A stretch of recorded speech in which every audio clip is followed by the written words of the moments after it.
Hey guys, welcome back to my channel Let's Learn English।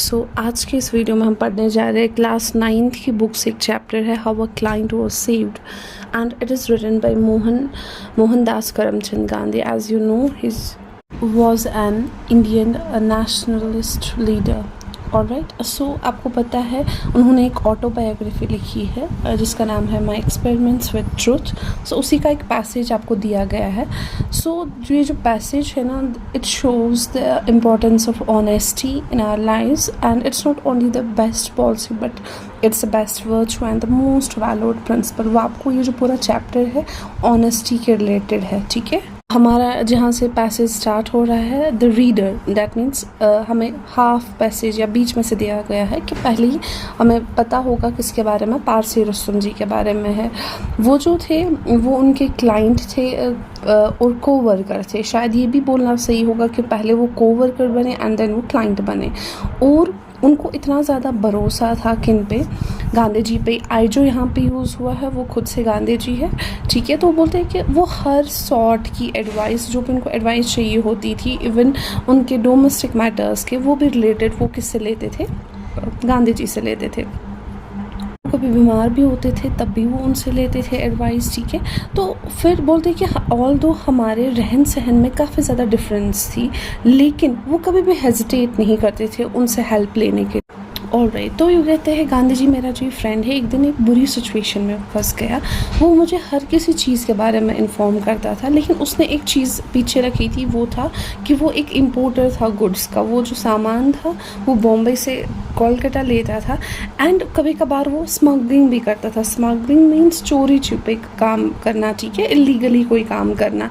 लेकिन किसी को उस पर शक नहीं हुआ because he was on best terms with जो वहाँ के कस्टम ऑफिशियल्स थे, और किसी को उस पर शक नहीं हुआ जो वहाँ पर इन चार्जिंग ड्यूटी था, तो काफ़ी ज़्यादा ट्रस्ट था उस पर।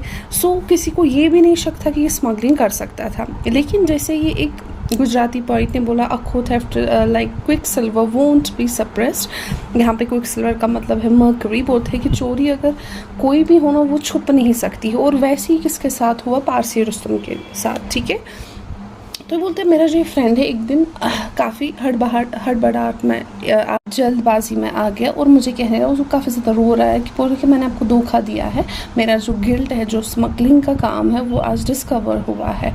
ठीक है, तो इसके बाद इसको लगता है शायद मुझे जेल लिया जाएगा, और ये गांधी जी को बोलता है बस आप मुझे बचा सकते हो इस चीज़ से। ठीक है, ये भी कहता है कि मैंने आपसे हर कोई चीज़ बोली है, लेकिन एक चीज़ ये नहीं बोली है जो ट्रिक्स ऑफ ट्रेड है, मैं आपको इससे बॉदर नहीं करना चाहता था। ठीक है, और ये जो स्मगलिंग है अब मैं पछता रहा हूँ इस चीज़। कहते मैंने उसको थोड़ा सा काम किया और मैंने उसको बोला कि तुमने मेरे सामने कन्फेशन तो किया, लेकिन मेरे सामने कन्फेशन की ज़रूरत नहीं है।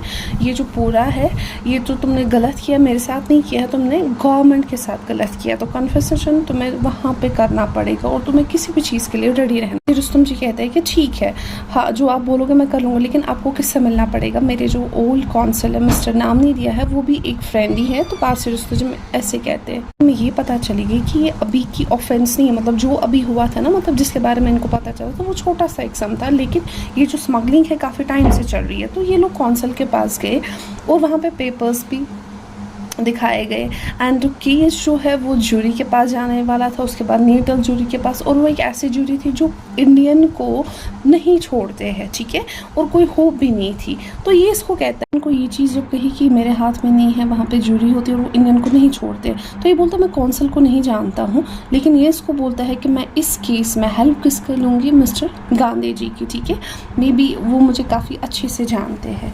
ठीक, उसके बाद क्या हो जाता है, ये लोग दोनों पारसी रुस्तम जी की शॉप पे जाते हैं और वहाँ पे इसको बोला जाता है कि ये जो केस है ना, ये कहाँ पे ले जा सकते हैं, ये कोर्ट तक ड्रैग कर सकते हैं, और जो कस्टम लीगल प्रोसीडिंग्स होगी वहाँ पे, उसके बाद वो छोड़ सकते। लेकिन उसके बाद इनको कहाँ, वो उनको उसको कौन गाइड करता है, कस्टम ऑफिसर्स को, अटॉर्नी जनरल।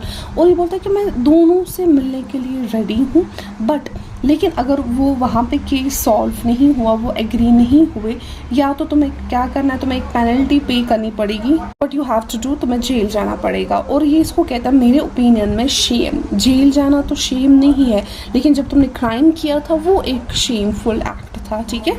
और जो ये डीड था शेम का वो ऑलरेडी हुआ है, और जो तुम्हें जेल की सज़ा मिलेगी वो तुम ऐसे पेनेंस मानो, मतलब खुद को तुम्हें प्यूरिफाई करना है, ठीक है। और तुम ये चीज़ भी करोगे कि तुम कभी भी स्मगल आगे से नहीं करो। गांधी जी कहते हैं कि मुझे नहीं पता कि पारसी रुस्तम जी ने ये सब चीज़ें कैसे ली, लेकिन he was a brave man.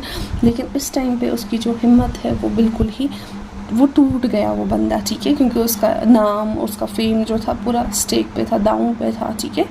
इतना बिजनेस बनाया है, रेपुटेशन बनाया है, इतनी केयर के साथ बनाया था, अब वो सारा क्या उसके छोटे छोटे टुकड़े हो जाएंगे, मतलब बेइज्जती हो जाएगी, ठीक है। उसको ये बोला था कि मैंने सारा कुछ आपके हाथ में रख दिया है, पारसी रुस्तम जी ने। उसके बाद ये क्या करते हैं, ये कस्टम ऑफिसर के पास जाते हैं और उसको सारा मामला बोलते हैं, और वो प्रॉमिस करता है कि मैं क्या करूँगा। गांधी जी कहते हैं कि मैं उसको सीधे बोल दूँगा कि इसको कितना पछतावा हो रहा है, ठीक है। तो कस्टम ऑफिसर बोलता है कि हाँ मुझे ओल्ड पारसी तो पसंद है, लेकिन मुझे नहीं पता था वो हमें ऐसे बेवकूफ़ बनाएंगे, और वो भी ऐसे ड्यूटी के दौरान। तो इसको बोलता है ठीक है मैं तो कुछ नहीं करूँगा, लेकिन तुम लोगों को अटॉर्नी जनरल से मिलना है, तुम्हें उससे एडवाइस लेनी पड़ेगी। तो इसको बोलते हैं थैंक यू सो मच, लेकिन एक चीज़ होनी चाहिए, प्लीज़ इस केस को आप कोर्ट तक नहीं ले जाएंगे। तो वो बोलते हैं ठीक है, वो अटॉर्नी जनरल से मिलते हैं, और वहाँ पे वो काफ़ी फ्रैंकली बात करते हैं और हर कोई चीज़ उसके सामने रखते हैं, कुछ पीछे नहीं रखते। काफ़ी फ्रैंकनेस के साथ सब कुछ अटॉर्नी जनरल को बोला गया, और जो केस है वो सेटल हुआ बाय कॉम्प्रोमाइज़। दैट मीन्स जितनी भी उसने स्मगलिंग की है उसकी पेनल्टी उसको ट्वाइस भरनी होगी, ठीक है। रुस्तम जी ने क्या किया, उसने ये सारे जो पॉइंट्स थे उसको पूरा लिखा, और फिर उसको एक पेपर पे उसको फ्रेम कराया, और फिर वो अपने जो उसका जो शॉप था वहाँ पे उसको हैंग किया, ताकि एक रिमाइंडर रहे उसके एयर्स और फेलो मर्चेंट्स के लिए, ठीक है। तो पारसी रुस्तम जी जो है जो थे उसकी, तो उन्होंने बोला था ये आप मत करो, लेकिन वो बोलता है कि what would be my fate if I deceived you, अगर मैंने ऐसा किया होता तो मेरी किस्मत में क्या ही होता। सो चैप्टर वहाँ पे ख़त्म होता है। आई होप आपको चैप्टर अंडरस्टैंड हुआ, और जो पूरे चैप्टर की जो थीम है it's about honesty, truthfulness. We should be truthful, चाहे हम गलत करें या कुछ करें, we should be truthful always, वो हमारे लिए अच्छा रहता है। अगर आपको मेरी वीडियो अच्छी लगी please do subscribe and like.